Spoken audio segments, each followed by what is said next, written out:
Hello mga amigo-amiga, gwapo, gwapa.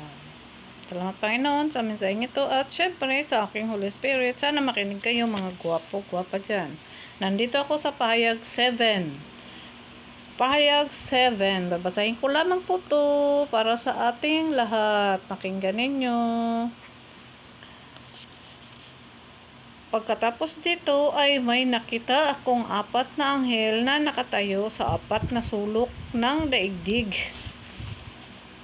Pinipigil nila ang 4 na hangin upang huwag munang humihip sa lupa, sa dagat, o sa alinmang punong kahoy. At nakita kong umakyat sa gawing silangan ang isa pang anghel. Taglay ang pantatak ng Diyos na buhay. Humiyaw siya sa 4 na anghel na binigyan ng Diyos ng kapangyarihang maminsala sa lupa at sa dagat. Huwag muna ninyong pinsalain ang lupa, ang dagat, o ang mga punong kahoy. Hintayin ninyong matatakan sa noo ang mga lingkod ng ating Diyos. Ayun po. Matatakan. Salamat po kung kayo nakikinig. Amen po. Ay. Saan ano?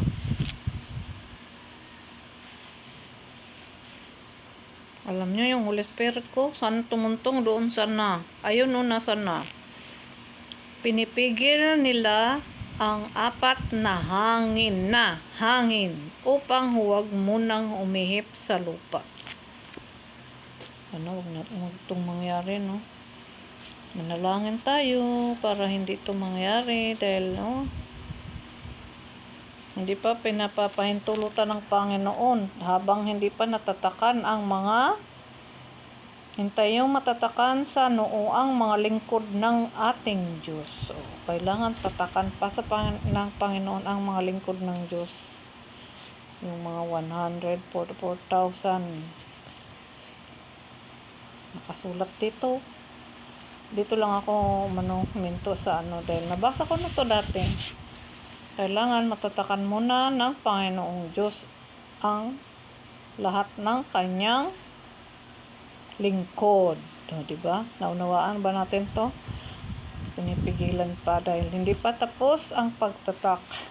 Pag nangyari na ang lahat, naku po, manalangin tayo. Kaya kailangan ang ating katatagan sa pananampalataya. Kaya ang ating mga baluti at ang mga bunga ng Espiritu Santo ay ating pananangan araw-araw.